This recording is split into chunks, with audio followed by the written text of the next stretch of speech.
Russian neo-Nazis are luring gay teens to meet with them, and then they proceed to torture them. Now, this is a report that the Huffington Post wrote about, and apparently there are neo-Nazis in Russia, which doesn't make much sense because neo-Nazis don't like Russians.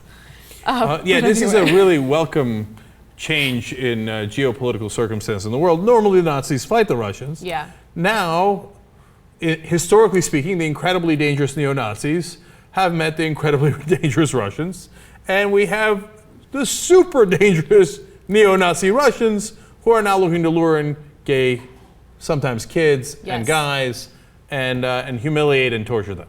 This is not a positive development. It definitely is not. And right now there is this anti-gay, sentiment in Russia. People are becoming less tolerant of gays, and it's just a disaster because here in the United States we're finally seeing some progress in that regard, but in Russia they're kind of moving backwards, and it's because of anti-gay propaganda. In fact, recently Vladimir Putin proposed some sort of legislation that would include penalties to anyone who talks to kids about homosexuality. So if you happen to say like, oh, that couple is gay, right? Like you can actually pay a fine for that. Now understand, it's not porn or anything like that. Yeah. It's just talking to anyone who's underage about homosexuality is now forbidden. Exactly, okay? exactly. So, and that's why you've seen the poll numbers literally in Russia slip. More people were in favor of gay rights. Now less people are, it went from a majority in favor of gay rights to less. About now. 39% are in favor of gay rights in Russia now. A few years ago, it was around 52%. So it has decreased significantly, and I think a lot of it has to do with the emergence of these neo-Nazi groups. So let me tell you what the neo-Nazi groups do to lure these boys in. There is a very popular website in Russia. It's known as vk.com, and it's essentially the Facebook of Russia. And people use it as social networking, and they also use it to hook up. So what these members of the neo-Nazi groups do is they contact teenagers that they think are gay, and they say, hey, meet me here. And as soon as they meet, they will proceed to torture these kids. Now, we have a few screenshots of videos. By the way, they take video of this and they put it all over the internet. We don't want to show you a full video, but we do have some screen grabs that we can show you. So look, I'm an orphan, I have no parents, I am a criminal. Still, I'm not such a low life like you. So there was one case where they poured a bottle full of urine on top of this gay teen's head.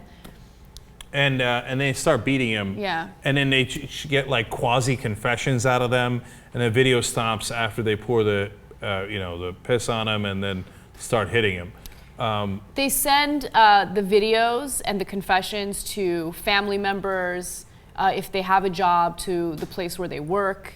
And it's a way of outing them and humiliating them and basically destroying their lives. It's disgusting. Right. And again, every time with these guys, why are you so interested in bringing gay people to your house and physically harassing them? Like someone who isn't, look, first of all, it's obvious that they're filled with hate. They're neo-Nazis, right? And, kidding around about dangerous Russians and stuff like that, but it could be neo-Nazi anything. Right? And you're off to a bad start. No, but now, to say the least. There's actually a group of neo-Nazi gay guys, which I find that's incredible. So Vice actually did a report on that. And at first I didn't believe it. I'm like, how can you be a neo-Nazi gay guy? And it's because they're just really, really racist. I mean, I think that's because most gay people tend to be progressive, we seem to think like, oh, gay people are like, they're not racist. They're not. No, there are definitely gay racist people out there. And Vice interviewed one person. So he starts getting into like his sex life or the sex life within this neo-Nazi group. Oh, good. And he's very clear about things. Okay, I'm going to read you what he said. He said, our sexual life generally consists of BDSM, especially sadomasochism. Our brothers aren't engaged in tenderness on silk sheets. We commit truly manly acts. He continues to say, by our nature, sexual intercourse is rough. This is similar to primitive passion. Some of us have slaves, but they often aren't nationalists. We treat sex as something sacred. This is similar to how believers treat God. Sex is a transmission of passion, emotions, pleasure, and last but not least, sperm into the body of a brother. And their name is Gash. No, look, the fact that his name is Balu makes me believe it is real. Yeah, I don't think Vice would make this up. No, of course, Vice isn't making it up. But Yeah. like, I don't know if it was like some giant put on for Vice. Like a troll or something. To them, yeah, that Vice got trolled. But no, look, Aryan Brotherhood, where they deposit sperm in one another's, in the brothers, that's a whole new meaning to Aryan Brotherhood that I could not have possibly imagined. So I know, it's amazing. kudos to them for imagination, man.